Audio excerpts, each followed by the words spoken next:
Hey folks, Roland Martin here. Roland Martin Unfiltered, broadcasting live from New York City. Today is Tuesday, February 19th, 2019. Coming up, Jussie Smollett. What the hell happened in Chicago? Was it a racist, homophobic attack? Or did he set all of this in motion? All kinds of conflicting informations.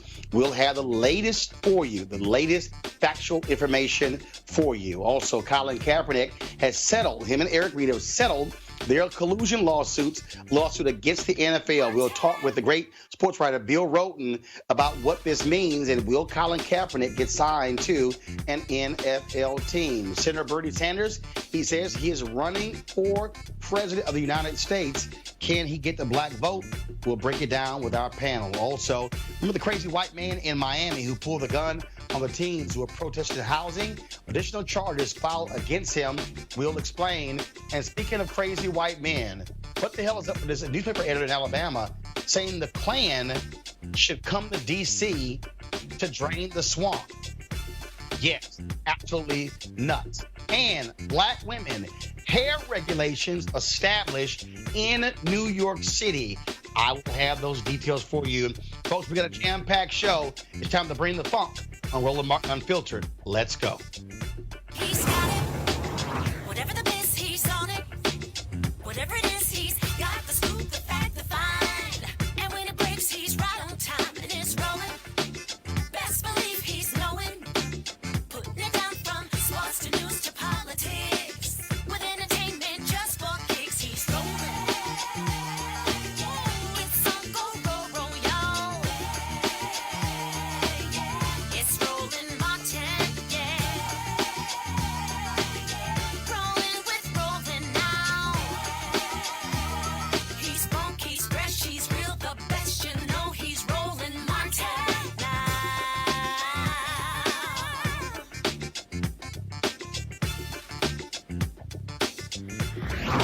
Martin.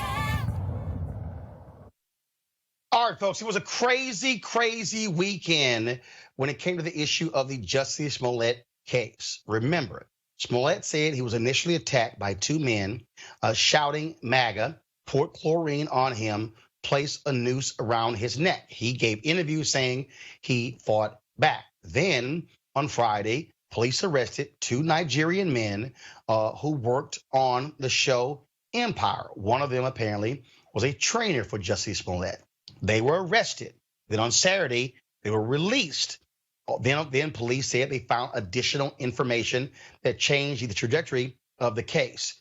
All weekend, since this weekend, Monday, and today, with all this information back and forth that it was a hoax, and it wasn't a hoax. Jussie Smollett has hired the same criminal defense attorney who represents Michael Cohen. He now is not talking to the police. He is communicating with the police through his attorney. Bottom line is this here. We don't know what happened. All these people who are now saying it was a hoax, the Chicago Police Department has not actually said any of that.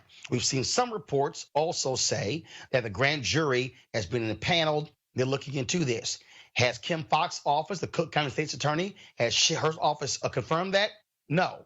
Has Chicago Police Department confirmed that? No.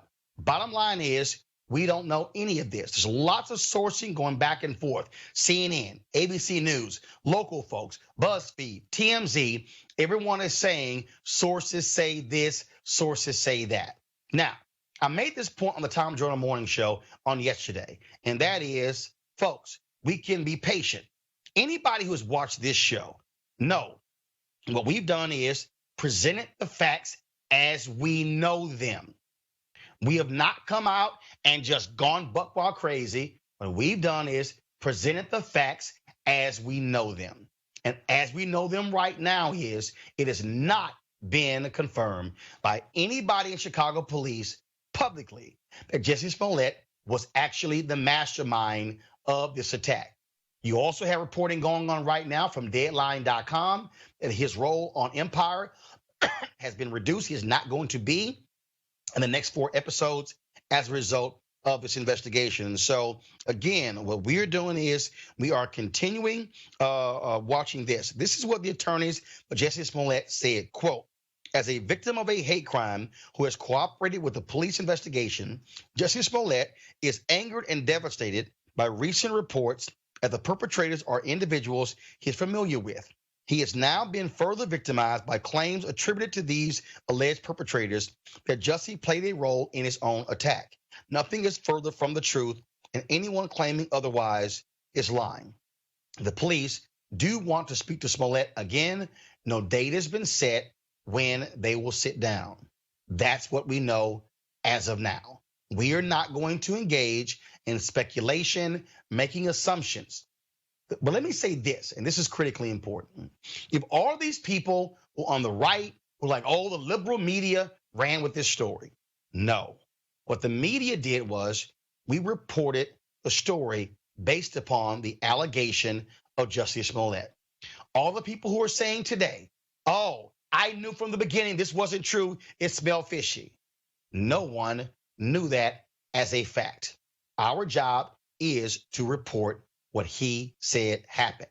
That's all that we know. And so again, once we have official information announced by Chicago Police Department, announced by the Cook County State's Attorney, the FBI also is investigating because of the letter that was mailed to him because they investigate crimes that go through the mail system. We will let you know when they let us know. Let's go to our second story. Colin Kaepernick has settled his lawsuit that took place on Friday with the NFL. Well, he and Eric Reed sued the NFL, alleging collusion based upon them being kept out of the NFL as a result of them kneeling, protesting police brutality. Since that took place, Eric Reed has been signed, played last year with the Carolina Panthers.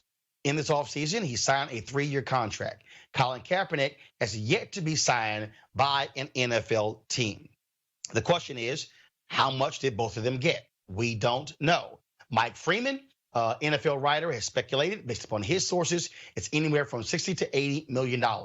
Others say it's not as much. They've all signed a non-disclosure agreement. We don't know. His attorney, Mark Garagos, released a statement saying that there will be no commenting on exactly what this settlement was, but it still is a huge, huge deal that this settlement was made. Joining us right now is Bill Rhoden, longtime columnist, sports writer for the New York Times, now also writing for The Undefeated. He is the author of the book of $40 Million Slaves. Bill, glad to have you on Roland Martin Unfiltered. Hey, Roland, how you doing, man? Always great to be with you. Yes, sir. So just your thoughts on the NFL agreeing to settle this lawsuit with Colin Kaepernick. Folks like me say Kaepernick and his attorneys, they had the goods on the NFL. The NFL was still getting bad publicity with black celebrities refusing to participate in the Super Bowl. They want this off of their radar. Yeah, you're right, Roland. But they want this to go away. And I also agree with you that I think the last thing the NFL wanted was, forget what the collusion case. They didn't want this sensitive internal documents that may have not had anything to do with that. They didn't want that stuff up in public domain because no telling what that disclosure was going to find. So you're right. They want this stuff to go away, and they wanted Cap to go away. Now, the big question, I don't know how you feel about this, I have a sense that maybe part of the thing is some team might reach out to him. I guess the question at that place becomes, does he take it? Does he take the bait and play, or does he hold a press conference and say, listen, I've had my run. I've got CTE concerns. And there was a time when I played football. I was really good at it, but now I'm moving on. And so you don't. Well, according to his attorney, according to Mark Garagos, Bill. Unlike Ali, who came back and was, Ali's legacy really grew when he came back. But remember, I don't know if that's going to be the case with Kaepernick, because it's a team sport. So I guess the question becomes, if they do offer him a tryout, does he take it? But I think at this point, he won. He started a movement. There's nothing they could do to take away his legacy. The question is, does he play? And I guess if I were kind of him, I don't know. I know he loves to play the game. He probably wants to play. He could use that great NFL platform to further his causes. I get that, but I also think it would be noble to say, you know what, I'm I've got more stuff to do, and I'm moving on. Well, I'll tell you, Bill, his attorney, Mark Garagos, has said he wants to play. Over the last couple of years, I've communicated with Colin Kaepernick. We've talked in person. We've also texted back and forth. I know that he does want to play. Remember when he had his deposition in Houston in front of the late Texans owner Bob McNair, where he wore the shirt Kunta Kinte. The day before, they dropped the video of him working out at a stadium there in Houston. He and I communicated on that particular day as well. The only thing, we've texted since this settlement has also been announced. And I do believe that Colin Kaepernick wants to play. And here's the other piece. The NFL, although they have done this settlement, yes, although they have done this settlement, they're still not off the hook from the public. Because remember, a lot of the protests from people like me who chose not to watch NFL games, who chose not to wear Houston Texans gear, was because they were denying Kaepernick an opportunity. I think the settlement was one part. The other part is, will an NFL team offer him a chance to come into camp and compete? The NFL has to still get over that hurdle, Bill. Right, exactly. And again, the question is, if they do come, and depending on who comes, does he take it? Because as you know, Roland, every job ain't a good job. True. Unless he's looking at this as a much larger thing that, the NFL is a tremendous platform.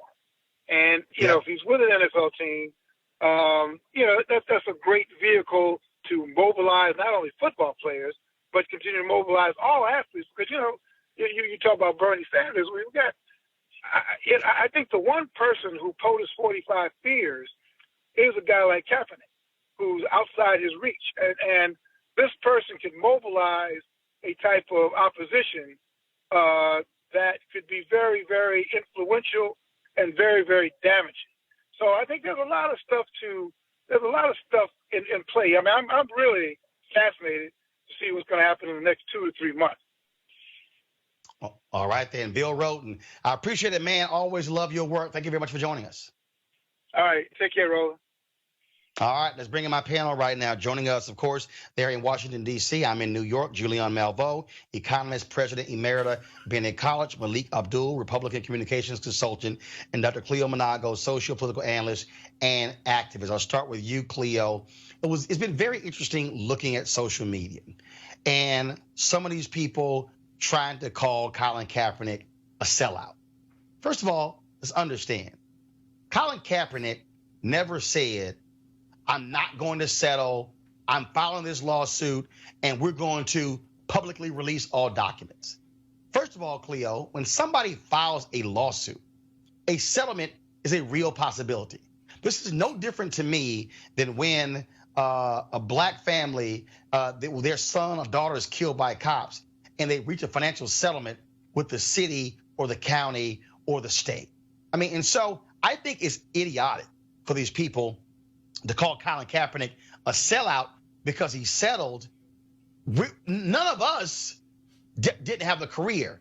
He was suing, spending his own money. And so if he felt that the settlement was a fair offer, I think it's nuts to call him a sellout. Well, Roland, you know that some of these people don't have a life and they do nothing but find new opportunities to call people a sellout, usually behind some kind of anonymous we don't even know who half of them are who doing these accusations. They just need a life because it's insane to call Kaepernick a sellout. The man sacrificed a career that he loved and was good at and built to stand up for black folks. How are you going to call somebody like that a sellout? So that's ridiculous. But my question is to black folks watching, is the NFL worth our investment and our time? Because it's clearly a racist institution. I want to reiterate that the reason we're talking about Colin Kaepernick is because he couldn't get hired because he stepped up for black folks and was whiteballed as a result of that. So my question is to the community, is football worth it now that we know clearly without any question that it's a white supremacist, racist institution that has no respect for black men?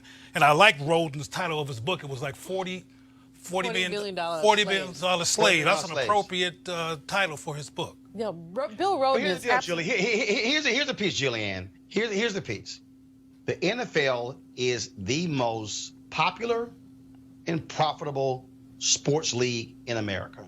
More than the NBA, more than Major League Baseball, more than soccer. You just look at the AAF, this All-American Football, this new minor league development league. And when they actually debuted on CBS, their ratings were higher than the NBA game. Wow. So America has this love affair and fascination with football. And there were a lot of black people who said, I don't give a damn about Kaepernick. I'm not going to stop watching. I'm not going to stop wearing my gear. Same. That's the hold that football has on people in this country. Well, you know, the hypocrisy, Roland, we're here in Washington, D.C., where the football team, the Washington, D.C. football team, is named after dead Indians. And black people who would not watch a team that was called the N-word still gleefully put on those dead skin, I call them the dead skins, put on those dead skins paraphernalia and deal with that. Bill Roland is basically a genius when it comes to looking at this, because he's really talking about, and Harry Edwards is another who studied sports, and this is gladiator city. This is what used to happen to us back in enslavement, when they put big brothers up against each other and watched them basically decimate each other. I hope that Colin Kaepernick takes his money, enjoys his money. I know he loves the game, but quite frankly, we're now learning more and more about head injuries, concussions, early onset Alzheimer's, all this stuff that's a function of the number of concussions that people have in football. He has done us a tremendous service. And Cleo, I mean, I crack up when I read the stuff that these, people who, as you say, have no lives, nothing to do. And so they're talking about he's a sellout. Well, anytime you go to court, here's the deal. You can win and you can lose. Collusion is almost impossible to prove. But the fact is that he was going to shine some light on the dirt in the NFL, and that's why they settled. This is a predatory capitalist organization that is in bed with the so-called patriots, has had contracts, money from the Department of Defense. We pay, the United States, our taxpayer dollars pay to play that Star-Spangled Banner and all that nonsense. And it only started really after September 11th of 2001. And so let's just be clear about that. Be clear about the way that predatory capitalism is extracting surplus value from our communities, and the ways that Colin Kaepernick, bless him, stood up for us. And anyone who says he's a sellout doesn't understand economics, they don't understand the law, and quite frankly, they don't have any integrity. Malik, what I said to Bill was that the suit was one thing. Them whiteballing Kaepernick is another. It is undeniable that NFL teams have signed quarterbacks who are atrocious, who do not have the record or the stats of Colin Kaepernick. I still contend that the real question now is whether or not an NFL team is going to have the courage to sign Colin Kaepernick. If you have a man in Carolina, Cam Newton, with his injured shoulder, he could be out the entire year. The question is, will their owner, the new owner, sign Kaepernick? He, of course, has been highly critical of Donald Trump. Look, will the Patriots do it? They're best buddies with Donald Trump. And the Trump factor, Malik, is still there. The NFL teams are scared of him tweeting, trashing them. Your thoughts? Yeah, well, they may be I don't know. They may be afraid of that, but the reality is, and to you said earlier, we were talking about the idea that people were calling him a sellout. NDAs are pretty standard, and I don't know if most people know that NDAs are pretty standard. In this case with Colin, it's what I would hope for him after this. I personally don't think that an NFL team will bring him on. I think at this point he's a liability. We can disagree or whether or not he is one, but I do think that he's a liability at this point, and so I can't see a football team bringing him on. Liability to what? And to who? Well, to who? We can say that he's a liability as far as the team is concerned. Is what the things that they consider for their team. So I doubt that any team will bring him on with all of the attention that someone like Colin Kaepernick brings. There's a lot of things that we talk about The NFL hasn't changed. The NFL is the same NFL it was before it employed Colin Kaepernick. They've had problems with misogyny, homophobia. They've had problems with violence. This is something that's not, this is not new in the realm of of the NFL. So I think part of the problem is that what we found with this Colin situation, as many people that you have calling people sellout, those same people were calling other people sellouts for not agreeing with Colin's protest. The idea of the protest, it's become a symbol of a lot of our, grievances or whatever you want to call it. And I think that's part of the problem. And it leads to him being a liability really for any team. I think, Malik, I think that's nonsense. And that is, well, it is there because what you have is you have teams who say, are we going to weather the pushback from fan base, from potential sponsors? I mean, that's there. Go ahead. But Roland, I mean, you have to weigh it both ways. I mean, when Nike did that wonderful ad with Kaepernick, I have friends who are not even into football. They went and bought stuff at the Nike store. I mean, they got a bump, positive bump. So, while you get a negative from the trolls and haterators, you might get a positive for the people who support Colin Kaepernick. Now, the numbers, may even out, but I think to consider him a liability is unfortunate and, quite frankly, unfair. There are a whole lot of liabilities. Some team just, and I'm not a sports person, y'all know that, but some team, then they just sign some guy who, beat his girlfriend or something. Yep. And so is that not a liability? I mean, what do you prefer, protest or woman beat? But I think... First of all, Kareem Hunt, hold 1 second. Kareem Hunt, who got cut by the Kansas City Chiefs, was picked up by the Cleveland Browns, actually the week of the settlement. And so I also wouldn't be surprised if NFL is like, oh my God, here we got a man who beat a woman,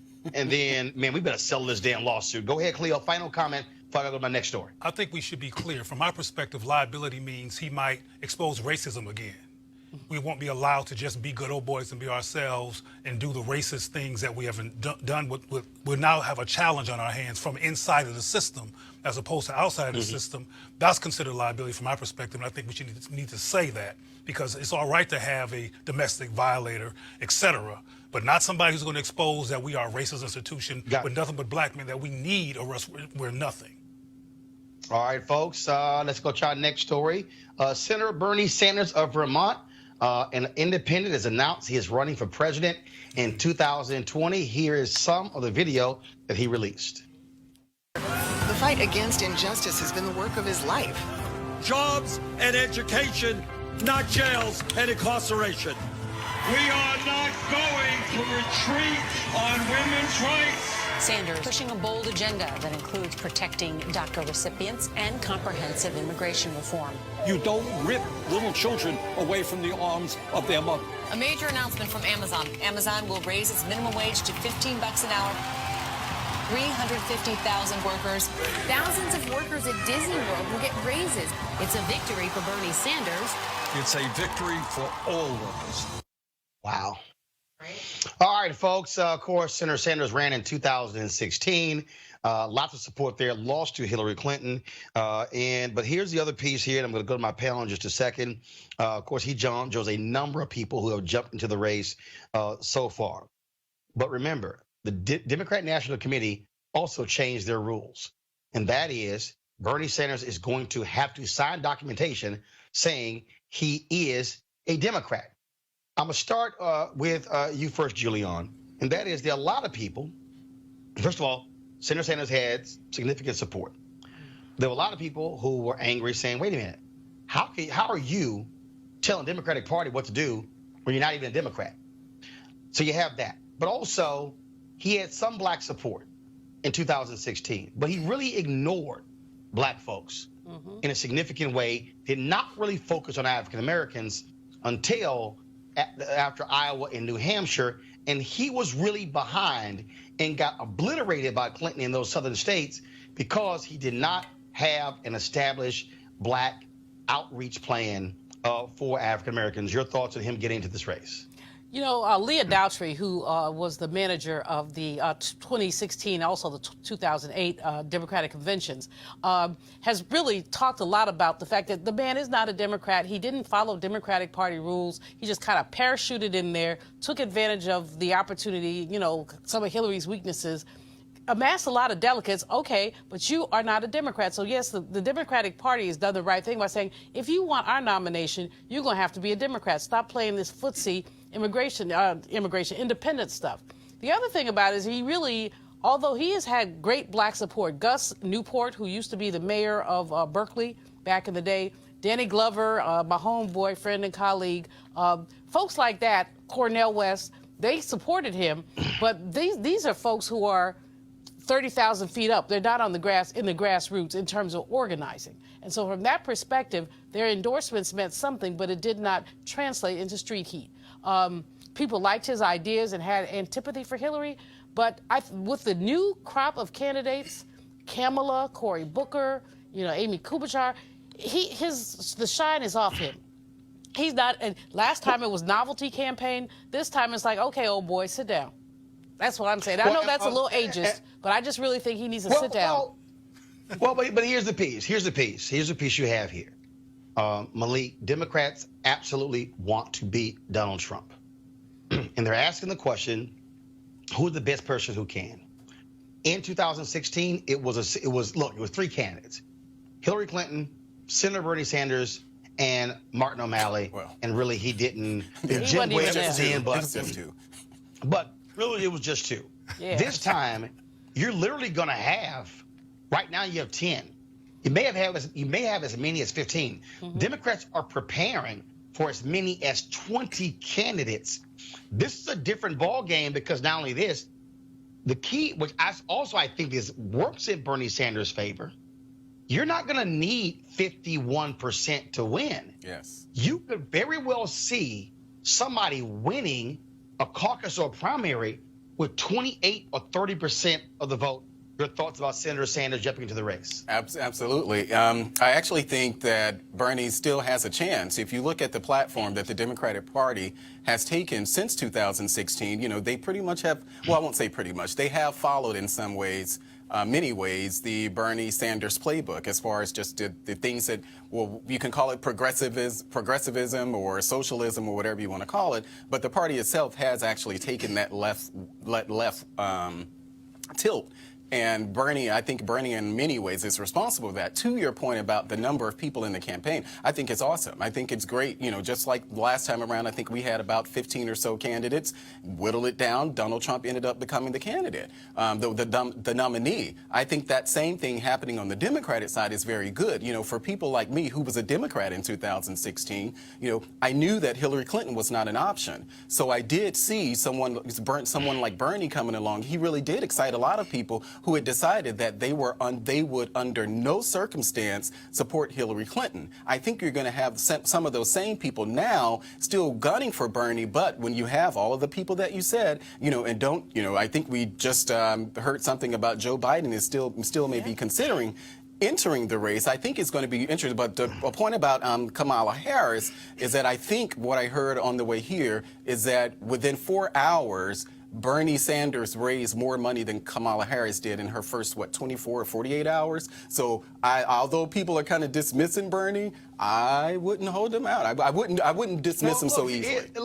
Look, here's the deal, Cleo. Senator Bernie Sanders, out of all the candidates who are running, he begins with a national donor base. $14 million. It's new, and it's new and fresh. But here's the deal. What I also understand, Cleo, that it's always not about money. I go back to Senator Phil Gramm when he ran for president, spent a ton of money, and I think he got one delegate.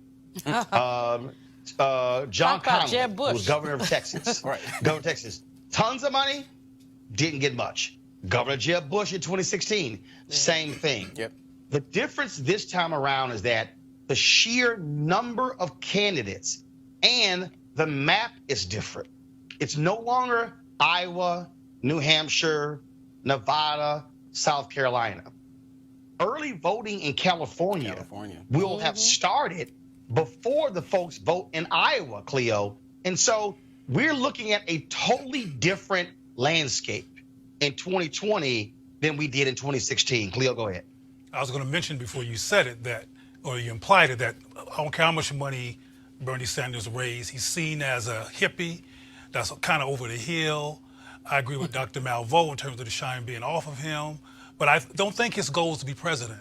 I think his goal is to do what he kind of did when Hillary ran, was being influenced, to be a so-called progressive force in the context of running for presidency. And the people that will win will be able to say, or somebody will conclude that Bernie was an influence in terms of wages, et cetera. I don't believe he plans on being president. And I'm also not surprised at all he raised so much money. I mean, he is a white man in the United States of America. So I mean, they tend to. But Kamala raised a lot of money within 48 hours. So Yeah, but not as much. But she wasn't. She's not Bernie. My point was, let me finish my point real quick, because I'm really literally milliseconds from being finished. Is that I understand that Kamala raised so much money, but you also make the point, Malik, that not as much money as Bernie did, and that's my point. And because he has a certain level of optical privilege and initial impulse privilege, but when the dust clears, I don't think he has a chance. You know, it's really interesting that Biden is, I think he's going to get in, and I think that Biden can raise and outdo anything that Bernie can do. Yep. And the question really becomes for Democrats, frankly, who can beat 45? And as we parse through this, a white man is likely to be the one. I mean, I hate to say that. I'd love for, a woman or a person of color, a black person really, to be the nominee. But I think that, given the demographics and the resistance to demographic shifts, that Biden is one who can trump Bernie in a heartbeat. No. Here's. Let me say this here, and this is and this really is, and I understand your point, but the fact of the matter is this here: age is going to be a factor. Oh, yeah. Joe Biden, 76. Bernie Sanders, 77.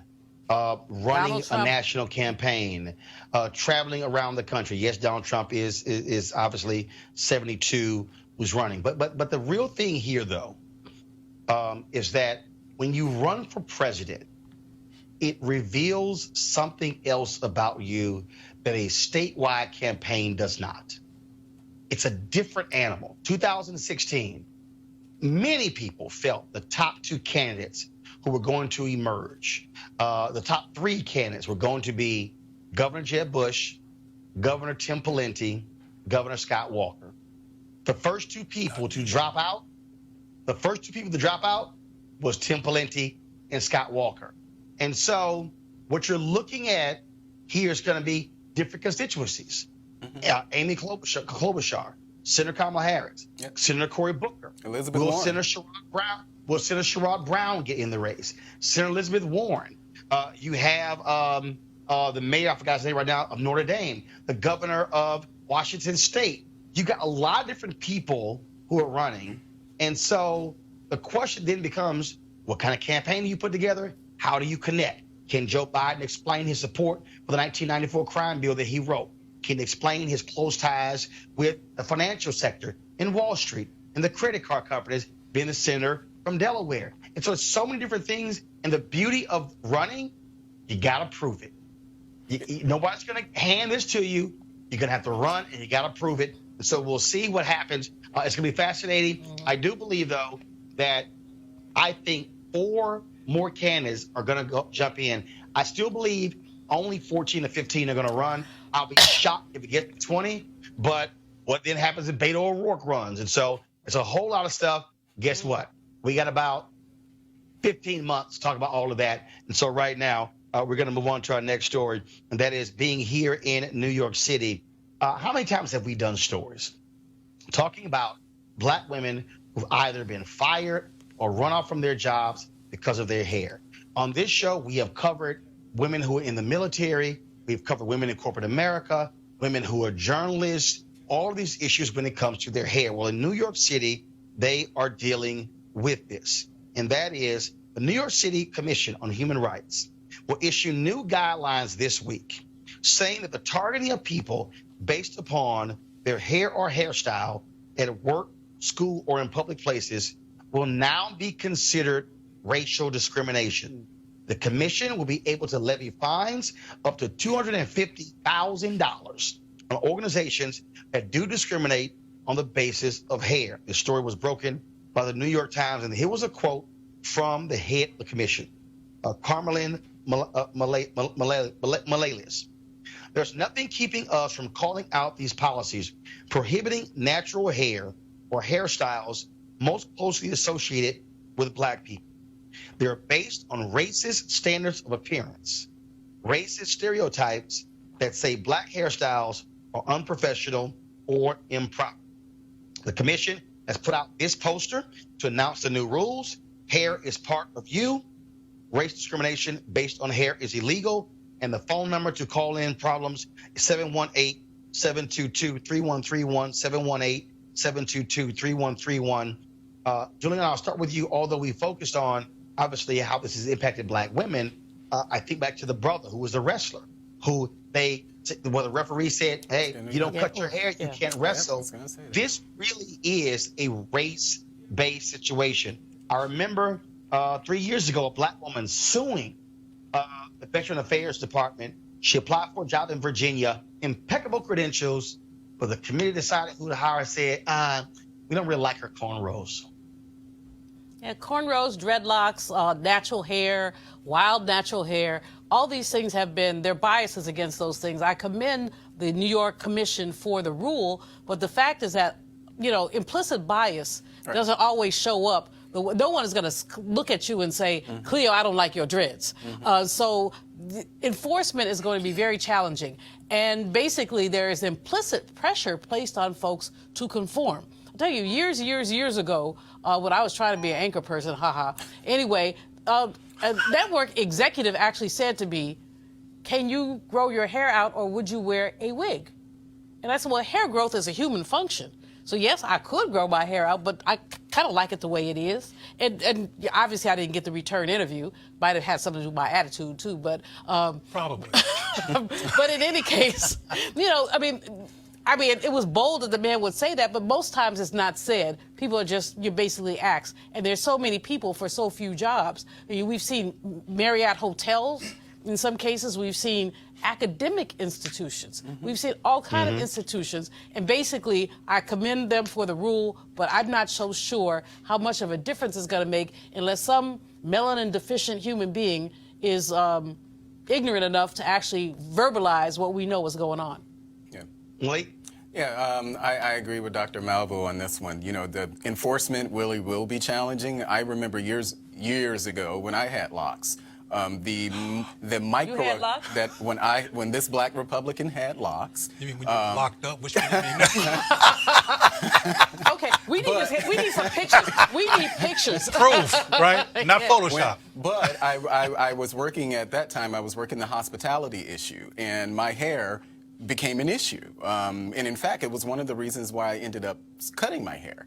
So this definitely is not just an issue that affects Black women. This is something that Black men have to deal with as well. And I think we have come, and I do know that we've come a long way as far as just organizations, companies accepting this. But one of the things that when I hear stuff like this, it reminds me of the conversations that a lot of people have about naming their kids having too ethnic of a name. And so you look at the hiring managers, this is one of those situations where, you look at hiring managers, who are the people who are making these sort of decisions? Who are the people who are looking at resumes and saying, well, that name sounds a bit too Black, so let me throw that, name in the garbage or toss it to the side. I've had conversations with people, Black people who are in, HR, and they say that these are the things that people look at, or they've been in rooms where people have tossed aside resumes or applications simply because the sound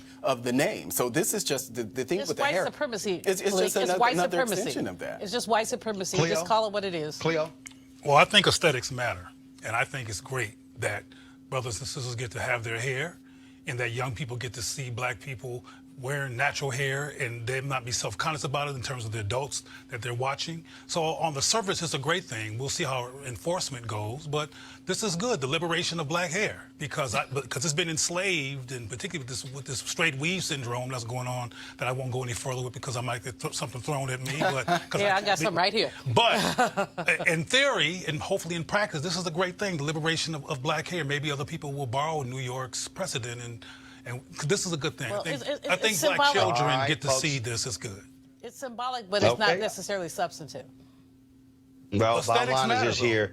But here's the deal, okay? Anybody out there, if you got any issues with that, look, the opportunity to actually file the complaint, it is going to this commission is different than actually going through a legal proceeding. And so, look, whatever is done that helps, I'm down for it. I'll take a break. We'll be back on Roland Martin Unfiltered in just a moment. Hey fam, I want you to like, share, and subscribe to our YouTube channel, youtube.com/Roland S. Martin. And don't forget to turn on your notifications. All right, folks, here's a word from one of our partners, the International Pastors and Leadership Conference, where thousands of entrepreneurs, leaders unite from all across the globe on April 25th through 27th in Tampa, Florida. Over the span of 3 days, you will glean deep insights on how to catalyze the greatest impact on your enterprise at this highly anticipated leadership conference. Now, whether you're a CEO or an attorney, get ready to elevate your effort to impact people, processes, and workflow, investments, marketing and advertising, communication, and more. The International Pastors and Leadership Conference will equip you to make a positive impact in today's cross-generational environment. Bishop T.D. Jakes, of course, the founder and visionary of the International Pastors and Leadership Conference, will lead this year's leadership conference. Joining him is a phenomenal team of thought leaders, speakers, and entrepreneurs who are called to change the world. Folks, you should be there. It's taking place at the Tampa Convention Center, again, April 25th through the 27th. It's inspired by Bishop T.D. Jakes' New York Times bestselling book, Soar, Build Your Vision from the Ground Up. The International Pastor and Leadership Conference will expand upon leadership and entrepreneurship strategies, among other themes. And now here's some of the speakers: Bishop T.D. Jakes, Corey Anthony, Pastor Teray Roberts, Pastor Craig Groeschel, Robert Brown, Bishop Dr. Pat McKinstry, Cynthia Marshall, Bishop Walter Thomas, Brett Fisher, Dr. Anita Phillips, Pastor Miles McPherson, Bishop Noel Jones, Reverend Tony Lee, Dr. Antipas Harris, Marquise Bone. Here's how you can register. Go online at pastorsandleaders.org, pastorsandleaders.org, or text PL now to 28950. Again, text PL now to 28950. You can also call 1-800-BISHOP-2. That's 1-800-BISHOP-2. Again, Bishop T.D. Jakes, the International Pastors and Leadership Conference, taking place in Tampa, April 25th through 27th. We certainly appreciate Bishop T.D. Jakes putting his money where his mouth is and being one of the partners right here for Roland Martin Unfiltered. All right, folks, let's talk about the story out of Miami. You might remember us covering this story. A group of black kids involved in a housing protest. They were riding their bikes downtown Miami. White woman gets all mad, upset, jumps out her car, accosts the student. She says one of them drove a bike across her foot. Well, then her crazy white man gets out his car, waving his gun. He gets arrested. Well, guess what? That guy, Mark Bartlett, has had additional charges slapped on him and will face a longer sentence if convicted. The state has classified his actions as a hate crime under Florida law. Now, his lawyers say the additional charges are politically motivated. Attorney Marwin Porter of the Cochran firm has filed a civil rights lawsuit against Bartlett on behalf of at least 4 of the teens. He told the Miami Herald, quote, "Based on what is readily apparent by the video, Mr. Bartlett intended to intimidate these children by his words and with a weapon. That type of conduct cannot be tolerated." Malik, is real simple. If it kept his ass in his car and not got out waving his gun, he wouldn't be in trouble. Not at all. And I have no sympathy for him. You know, I'm glad to know that cases like this, you know, we're not just covering it, that these cases are being adjudicated and people are being brought to, charges are actually being brought against the people who do these sort of things. I mean, it's unacceptable. I'm hoping that something in there regarding maybe some sort of child endangerment or something, you know, I don't know, but hopefully those are some of the charges. And then people can look at instances like what we're talking about in Miami. Maybe it'll give them second thought when doing it, when talking about something like that for themselves. You know, the real thing here, Roland, Julian, these cases need to be adjudicated. Absolutely. But even more than that, you know, the perception of black children as dangerous is what's really frightening here. We've seen a police officer, I believe that was I forgot where it was, maybe it was in Florida, grab a young sister by her braids and drag her. We saw a 12-year-old Tamir Rice being killed. Yep. The perception of black children as being other. If a white person saw a bunch of white kids playing with their bikes, they probably smile and say, oh, isn't that cute? But when it's black kids, suddenly it's dangerous, and some fool gets out of his car with his gun, which is a whole other story. So no, it not only needs to be adjudicated, but we need to really reclaim the beauty of black childhood and talk about what it means to be a child and what the beauty and gift of that is and how our children have systematically not had that. It's ironic that anybody can see these depictions in video and call the black children violent. Yeah. What's going on is these white people are crazy. They got sociopathic and psychopathic challenges, and they need to leave our kids alone. They're the one with the problem. They were just riding the bicycle. So I want to challenge that narrative. And I understand what Dr. Malvo was saying, because I know it's true that people claim they see black children as dangerous. But there's a psychological piece here. White folks in this age, many of them, see black people as a threat. Yes. A biological threat, a geographical and ethnographic threat. And part of what's going on here is resentment toward the concept of them being outnumbered, outpowered, outbalanced, and they're taking out on innocent babies because they're afraid of some of the adults unless they have a gun. But it's like, take it out on us, Cleo. You know, I want somebody to come step to me. Although with my advanced age, I'm not supposed to be fighting anymore. But in any case, I want somebody to don't step to our children. These are children. They're babies. They're innocent. Right. They don't deserve that. That's what is so frustrating about this. They're not step to them because of the logical things that you're saying, Malvo. They're going to step to them and do what they have been doing because we live in an anti-black society where there has not been effective intervention. And can we just remember now, speaking of who needs to be stepped to, this fool in Alabama. Oh, please. The editor and publisher of a small-town Alabama newspaper thought the world said needs the KKK even more so. Y'all check this out. Yep. This is what was written. Time for the Ku Klux Klan to night ride again. Democrats in the Republican Party and Democrats are plotting to raise taxes in Alabama. They do not understand how to eliminate expenses when money is needed in other areas. This socialist communist ideology sounds good to the ignorant, the uneducated, and the simple-minded people. People who do not understand the Constitution do not like to be responsible. Slave, just freed after the Civil War, were not stupid. At times, they borrowed their former master's robes and horses and rode through the night to frighten some evildoer. Sometimes they had to kill one or two of them, but so what? This is the same. So what used when Democrats got us into World War I and World War II, then they got us fighting in Korea. Next, when the industrial Northeast wanted more money, it got us in the Vietnam War, and now into the Middle East War. If you haven't noticed, they did away with the draft so their sons would not have to go into battle. Seems like the plan will be welcome to raid the gated communities up there. They call them compounds now. Truly, they are the ruling class. Now, guys, you didn't give me this guy's name in here.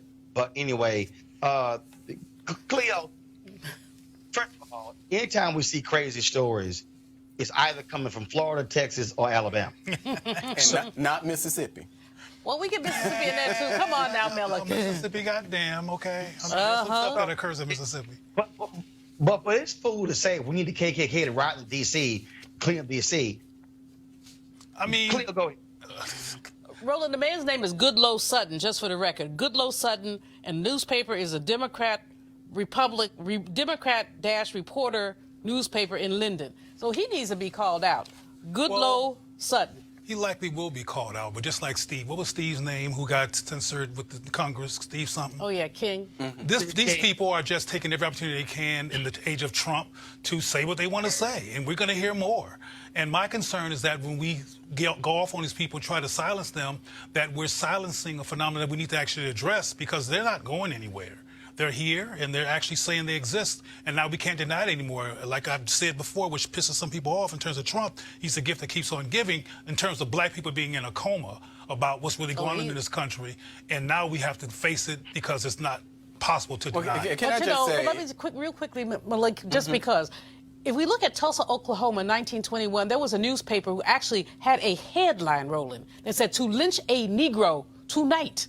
So Dick Roland, who simply bumped up against, what was the girl's name? Sarah Page. It was a bump. It was a jostle. Yeah, I know. They decided the newspaper was active in advocating for this man's lynching. So this guy comes out of a long line of advocacy, pro-white journalism, and we can't forget about that. Yeah, well, I don't think... Malik, go ahead. Malik, go ahead. Yeah, I don't think this has anything to do with Donald Trump. This guy was who he was before there was a Donald Trump. He's a racist, and let's just be clear. But how many times have we seen these kind of we're talking about this guy and the things that he said. I don't know if any parallel to calling for the KKK. And the problem that he has, I mean, he has his own version of history here. The KKK did not bring law and order. The KKK, the Ku Klux Klan, they were racist. They killed black people. They didn't. What he's suggesting that the KKK should come to Washington and bring some sort of order to Washington is he must be talking about death, because those are the things that the KKK did. But don't deny that Donald Trump said. One second. I will correct you, Malik, when you say the KKK did not bring law and order. Actually, they did, because individuals who were sheriffs and police chiefs and governors and mayors and city council members and CEOs were KKK members. And so we know that to be absolute fact. All right, folks, got to go to a break. We come back. We're going to talk about the American worker and what's really happening when it comes to black wages. That's next on Roland Martin Unfiltered.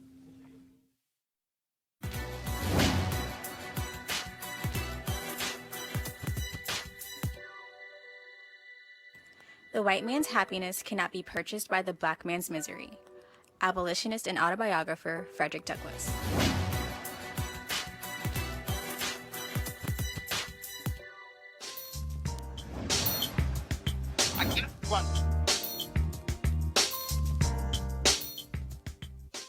All right, folks, HBCU Giving Day. Our school is Bishop State Community College, founded in 1927, located in Mobile, Alabama. If you want to support Bishop State Community College, please go to bishop.edu. That's bishop.edu.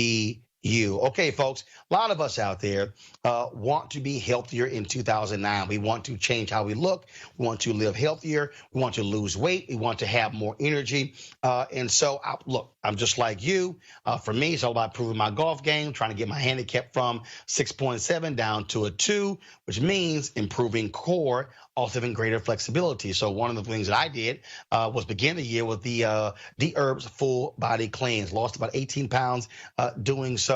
And so now it's about maintenance, about continuing to be on that path to better living, healthier living, and feeling a lot better. And so the D-Herb Cleanse allows for you to be able to do that. Not only go through the cleanse, but also go through a regimen of maintaining your weight loss goals after you've gone through the full body cleanse. If you want to do that, what you should do is go to dherbs.com, or you can call 1-866-4DHERBS, 1-866-4DHERBS.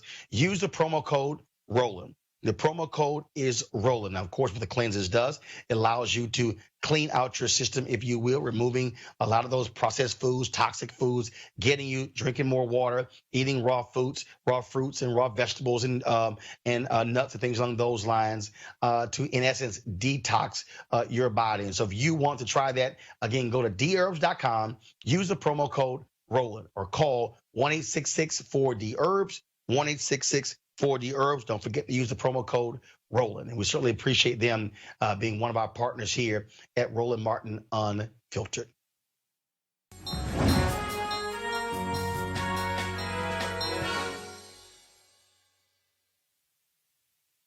Okay, folks, right now we're going to talk about a new series that we're launching, a new segment called The American Worker. What we have seen over the last number of years, and we've talked about it on this show, the attacks on unions, but also we have now seen, based upon Lee Saunders of AFSCME, being on our show last week, talking about the increase, the rebound of unions as well. But we're still seeing job losses. We're still seeing automation. We're seeing wages, how all that impacts the American worker, especially African Americans. And that was a story that actually caught my attention over the weekend, where the Brookings Institute had a particular piece that dealt with the issue of wages and dealing with racial discrimination and how they impact us.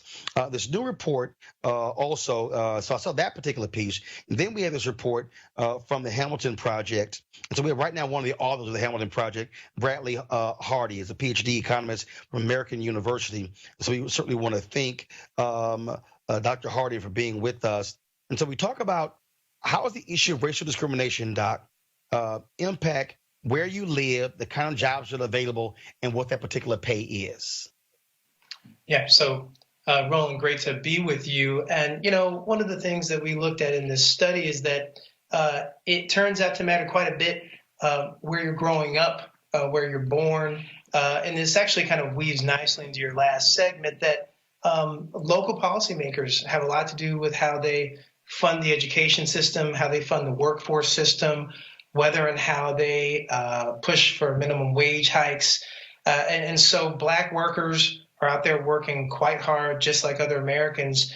And in many instances, they are fighting against a legacy of public policies that were formed to be quite harmful. As we look at that, we talk about where jobs go. I mean, look, we also understand that you have a lot of companies who are desiring to go to right-to-work states where you don't have strong unions as well. That also is impacting those high-wage jobs and where they're going.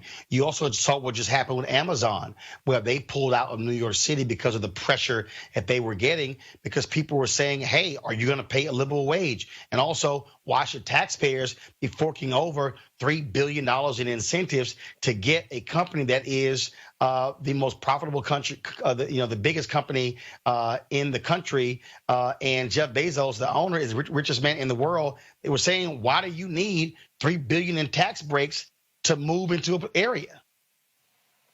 Sure. No, I think it's a great point. The flip side of the coin, though, is that many people have railed against New York State as being expensive, having progressive policies. One other way to view this is that they were really on the cusp of closing this deal. Think what you may about the intricacies. And so I think it actually does blow a hole in the notion that states with higher minimum wages, some progressive economic policies can't attract high quality employers. I think that many of the drivers are going to be skilled workforce populations to draw upon. Amazon can't do what it wants to do if it doesn't have a great battery of high quality workers to draw upon. So, I think your point stands. I think businesses are going to do what they do. They're going to maximize profits, right? No doubt about that. And at the same time, I think that this just does require policymakers to continue to yes, be thoughtful about those costs that those firms incur, but you got to listen to the will of the people. And I think that some of those concerns might have to do with whether or not incumbent residents can benefit from the jobs that are coming in as well. So why do you call this a Hamilton Project? So, well, I can't take credit for that. But the broader idea of Hamilton, and Jay Shambaugh is doing a great job at Brookings through Hamilton. But the idea is to think about economic growth policies that really do kind of have the best interests of the country in mind. That's how I've sort of taken the initiative. And the project over the years has tended to bring together economists and other social scientists on both sides of the ideological spectrum. So it's been going for several years now within economic studies at Brookings. So what is the most important thing we should take away from this report, especially policymakers who want to attract businesses to their area, and for the people who want to, frankly, move where available jobs are? So, I mean, I think there's a few takeaways. First of all, we were thinking a lot about the role of history. The fact that, at the end of the day, so much of what we see in terms of the inequities you've talked about on this show, and you had a great eminent economist and Julian Malveaux on earlier. So much of this has to do with public policies having to do with segregation, redlining policies. That's had a big part in wealth transmission and these big black-white wealth gaps. But the second piece, Roland, is related to the sorts of topics you've been covering traveling the country. You talk a lot about education. Well, we have ironclad evidence, I believe, in economics now that spending on secondary education does raise student outcomes, does raise quality. It doesn't mean that's the only thing, but that was a puzzle in the social sciences. That ability to spend is then intimately related to the local area's public policies, property taxation. Are there limits on the ability to tax? What does that look like across different parts of the U.S.? And in our work, we found that there were some clear gradients that in many instances disadvantaged Black Americans. So I think a takeaway is that there's some really difficult, tough issues we face in society that are pretty clear to see, i.e. your last segment, man holding a gun, some very clear criminal justice violations. But there are also some very pernicious issues in the public policy sector, how we finance education, social welfare, housing, that have very serious consequences for Black families, by and large because we don't come to the market with the same wealth. So it's not everything, but it means quite a bit. And I just think the viewers should be educated on the notion that much of this action is happening at the state and local level, serious resources that have serious impacts on families and their economic outcomes. And again, this is why we tell people don't just focus on what's happening in Washington, D.C., focus what's happening with city, counties, and states as well. Doc, we appreciate it. Thanks a lot. Thank you, Roland. All right. We surely appreciate AFSCME for being the sponsor of our segment, The American Worker. All right, folks, last bit of news here on the show. Some sad news here. Los Angeles Dodgers pitching great Don Newcomb has died. He was 92 years old. The team announced this just a few moments ago. Newcomb was one of the first Black pitchers in Major League Baseball. He joined the Brooklyn Dodgers in 1949, 2 years after Jackie Robinson joined the league, winning Rookie of the Year while helping them win their National League pennant. Now, there were three of the first four African Americans in Major League Baseball were on the Dodgers: Jackie Robinson, Roy Campanella, as well as Don Newcomb. You also remember that, you might not remember, but Major League Baseball had an unwritten rule, only 3 African Americans per team. Of course, Larry Doby was the second African American who appeared in Major League Baseball. And so Don Newcomb was one of the greatest pitchers in Major League Baseball history. He won, of course, the Cy Young Award, won MVP as well, and pitched in World Series. Don Newcomb finished his 10-year Major League Baseball career as a 4-time All-Star with a 149-90 record with a 3.56 ERA. And yes, he got his start in the Negro Leagues. And so we certainly extend our thoughts and prayers to Los Angeles Dodger great Don Newcomb, dead at the age of 92. All right, folks, we are done with this show. I want to thank Julian, Malik, and Cleo for joining with us. Folks, I'm here in New York City. I was speaking on a panel at Oppenheimer Funds today, and as a part, obviously, Black History Month. We were, of course, in Atlanta on yesterday speaking to Reach Educational Solutions.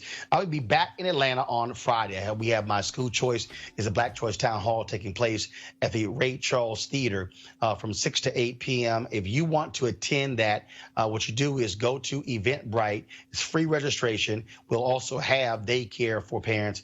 Go to Eventbrite.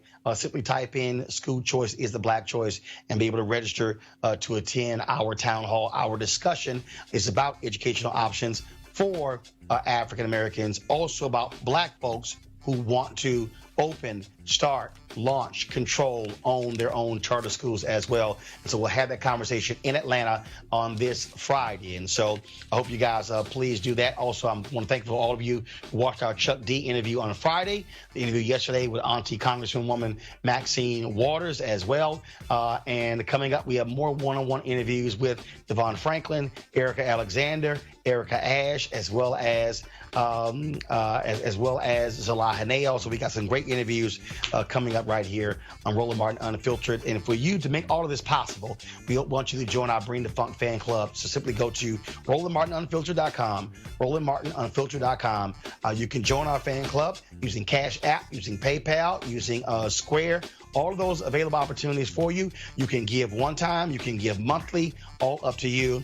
And our goal is to get more of you, of course, signing up for Roland Martin Unfiltered. That's it for me. I got to go. I'll see you guys tomorrow from Washington, D.C. Holla!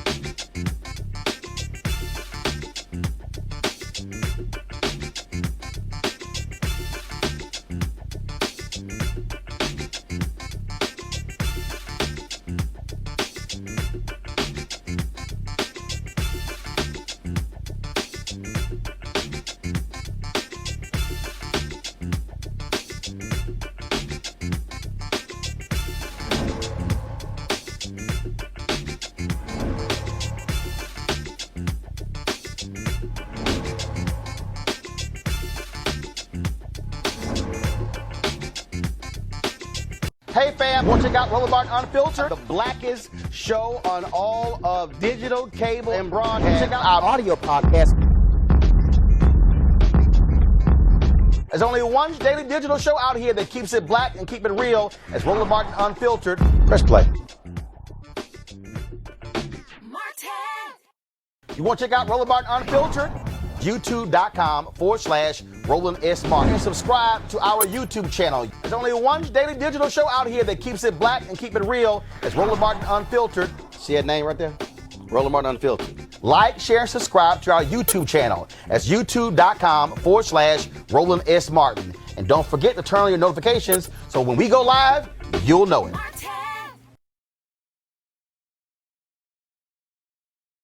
You want to support Roland Martin Unfiltered?